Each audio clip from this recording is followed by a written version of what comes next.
Shalom, selamat pagi, selamat siang, selamat sore, dan selamat malam bagi sahabat Fonta semua.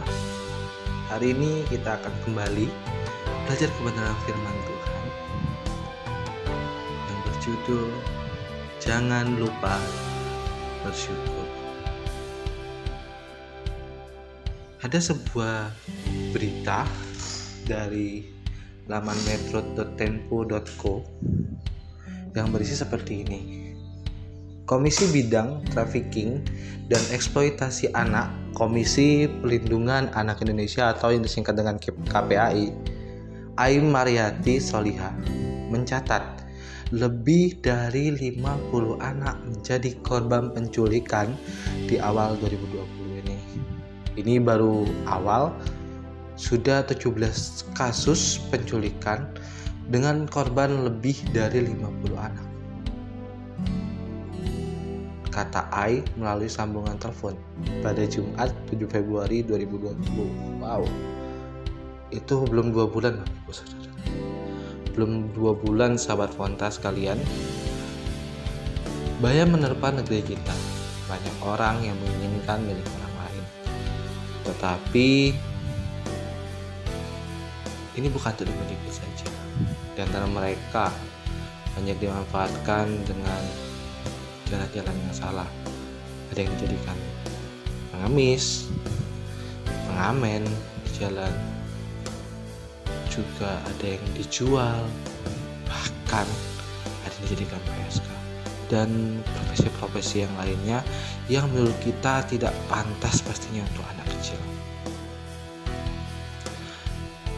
Apakah keadaan ini menerpa kita sebagai orang percaya juga?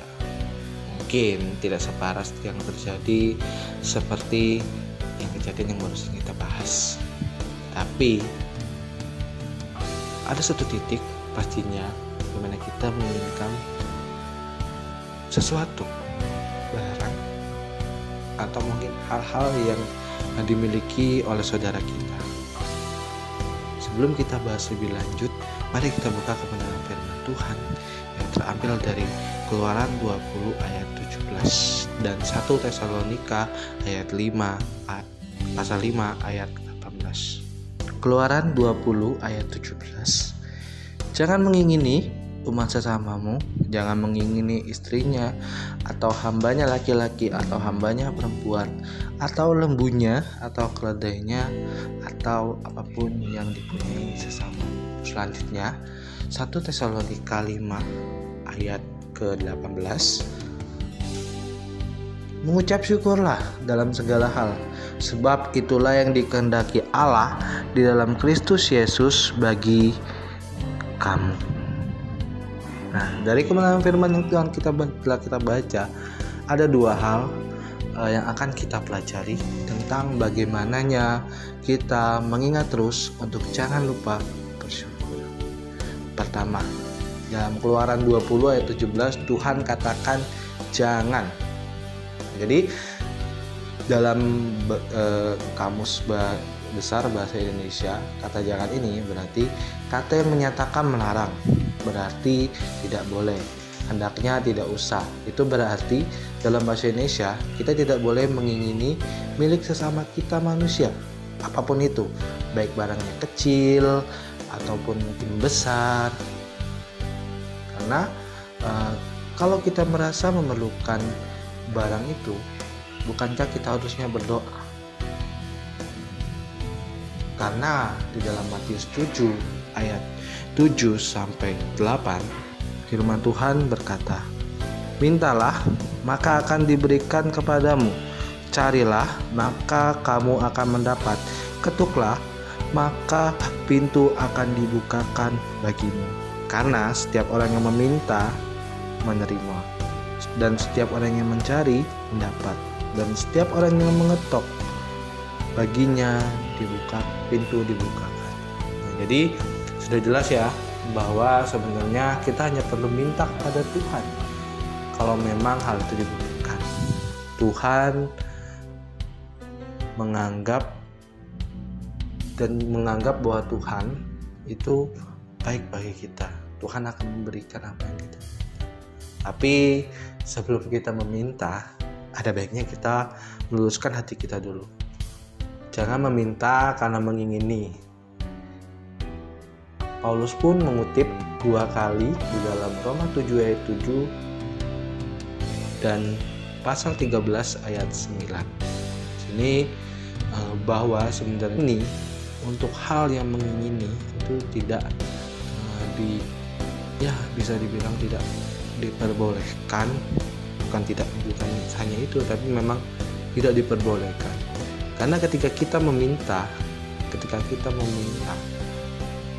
kita harus meminta yang dibutuhkan, bukan yang diinginkan. Sekali lagi ya, kita meminta hal yang dibutuhkan, bukan hal yang diinginkan. Itu bagian pertama. Jadi ketika Tuhan katakan jangan, ya berarti kita jangan. Kedua, bersyukurlah. Seperti yang kita baca tadi dalam 1 Tesalonika 5 ayat ke-18, firman Tuhan berkata seperti ini. Mengucap syukurlah dalam segala hal, sebab itulah yang dikehendaki Allah di dalam Kristus Yesus bagi kamu. Paulus berkata kepada jemaat Tesalonika untuk tetap bersyukur akan hidupnya, karena itulah yang dikehendaki Allah. Bukankah hidup kita sebagai orang percaya mencari apa yang dikehendaki Allah?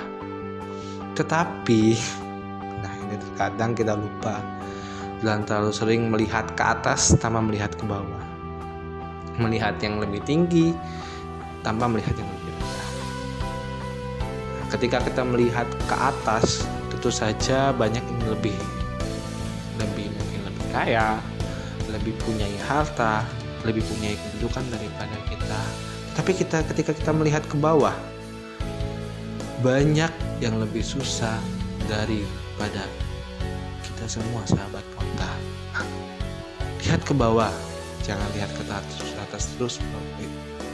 Jangan lihat ke atas terus, nanti malah jatuh ke dalam lubang. Jadi kalau kita lihat ke atas terus nggak lihat ke bawah, nggak lihat jalanan, itu jatuh ke dalam lubang. Karena ketika kita lihat ke bawah, kita akan merasakan bersyukur dengan apa yang kita miliki. Semangat menjalani kehidupan ini, dan jangan lupa untuk mengucapkan syukur. Ilustrasi singkat yang akan kita pelajari hari ini dari apa pelajaran firman Tuhan yang kita pelajari hari ini. Jadi Alkisah ada seorang pedagang kaya yang merasa dirinya tidak bahagia.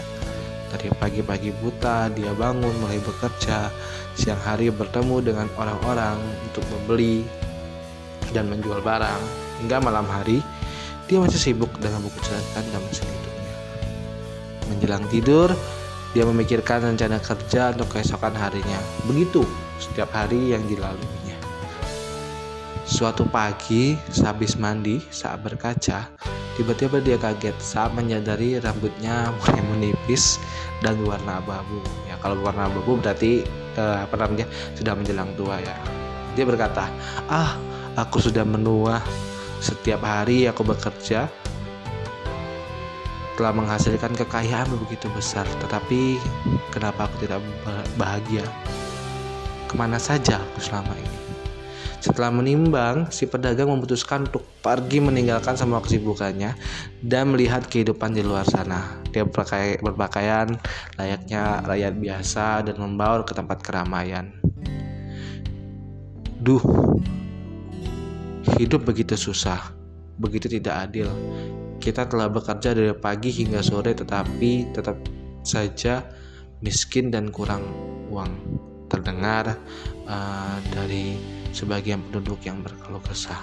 Di tempat lain, dia mendengar seorang saudagar kaya, walaupun hartanya berkecukupan, tetapi tampaknya sibuk dengan kata-kata kotornya, memaki dengan garang. Tampaknya dia juga tidak bahagia. Si pedagang meneruskan perjalanannya hingga di tepi sebuah hutan. Saat dia berniat untuk beristirahat sejenak di situ, tiba-tiba telinganya menangkap gerak langkah seseorang dan teriaknya lantang, "Wah, Tuhan, terima kasih. Hari ini aku telah mampu menyelesaikan tugasku dengan baik. Hari ini aku telah pula makan dengan kenyang dan nikmat. Terima kasih Tuhan, Engkau telah menyertaiku dalam setiap langkahku. Dan sekarang saatnya hamba-Mu sedang beristirahat. Setelah tertegun beberapa saat dan menyimak soal lantang itu, si pedagang bergegas mendatangi asal suara tadi. Terlihat seorang pemuda berbaju lusuh terlentang di rumputan, matanya terpejam, wajahnya begitu bersahaja. Mendengar suara di sekitarnya, dia terbangun dan tersenyum. Dia menyapa pedagang itu. "Hai Pak Tua, silakan beristirahat di sini."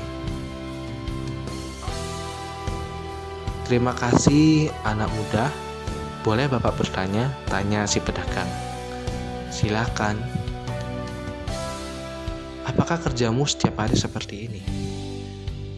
"Tidak Pak, menurutku tak peduli apapun yang pekerjaan itu, asalkan setiap hari aku bisa bekerja dengan sebaik-baiknya. Pastinya aku tidak mengerjakan hal yang sama setiap hari. Aku senang orang yang kubantu sekarang ikut senang. Orang yang kubantu ikut senang, pasti Tuhan juga senang di atas sana, ya kan? Dan akhirnya aku perlu bersyukur dan berterima kasih kepada Tuhan atas setiap pemberiannya." Sahabat Ponta, kenyataan di kehidupan ini, baik itu kekayaan, ketenaran, dan kekuasaan, sebesar apapun itu, tidak menjamin rasa bahagia. Mari jangan menjadikan diri kita menjadi budak materi, tetapi kita harus mampu bersyukur, karena bersyukur itu adalah kebutuhan manusia. Jadikan rasa bersyukur itu sebagai kebutuhan kita, dan mari kita bersyukur dalam memberikan yang terbaik bagi diri kita, lingkungan kita, dan orang sekitar kita, dan juga manusia-manusia lainnya, orang-orang lainnya, sehingga kita senantiasa bisa menikmati hidup ini dengan penuh sukacita, syukur, dan bahagia. Demikianlah firman Tuhan yang boleh kita pelajari hari ini. Jangan lupa bersyukur, jangan lupa mengucap syukur kepada Tuhan atas setiap kebaikannya dalam kehidupan kita. Amin. Selamat menjalani aktivitas hari ini. Tuhan Yesus memberkati kita semua.